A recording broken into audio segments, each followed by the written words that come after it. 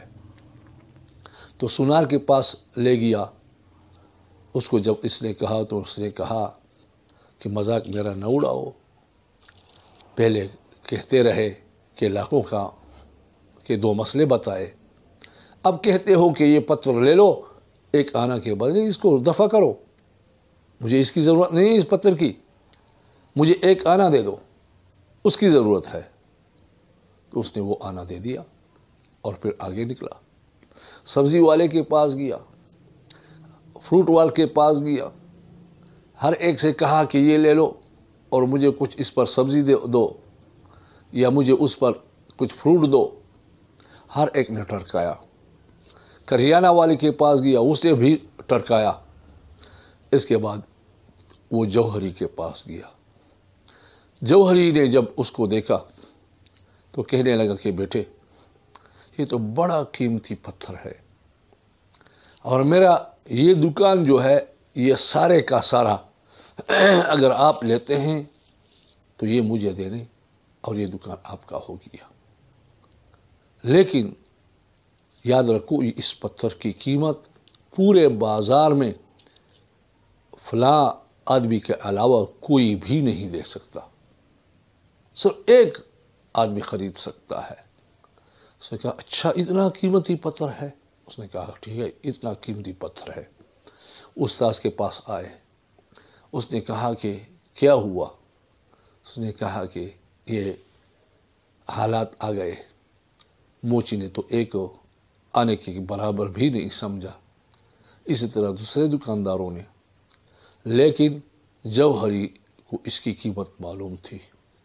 اس نے تو ساری دکان بمائے جواہرات کے دینے کا آفر کیا، لیکن پھر بھی کہا کہ یہ آفر میں نے بہت کم دیا ہے، اگر آپ نے بیچنا ہے تو ہمارے مارکیٹ میں جو سب سے بڑا آدمی ہے فلاں،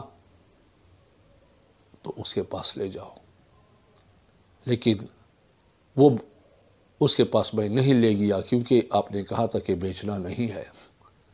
تو استاد نے کہا کہ بس آپ کا جواب ہو گیا، آپ کے مسئلے کی قیمت یہ موچی بیچارہ کیا جانتا ہے؟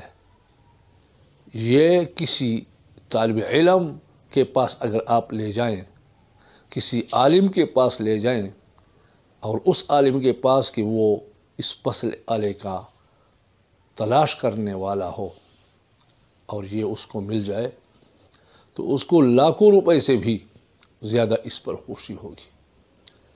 تو میرا کہنے کا مقصد یہ ہے کہ ہم علم سے ناخبر ہیں، لا تعلق ہیں، اس وجہ سے علم کی قیمت ہمارے ہاں نہیں ہے۔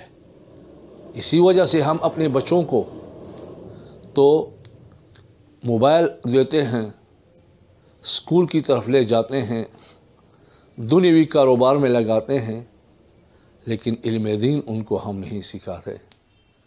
یا اس کا علم اور اس کی قدر ہمیں اس وقت ملے گا جب ہماری آنکھیں بند ہو جائیں، اور پھر ہم کچھ نہ کر سکیں گے اور پھر ہاتھ ملتے رہیں گے۔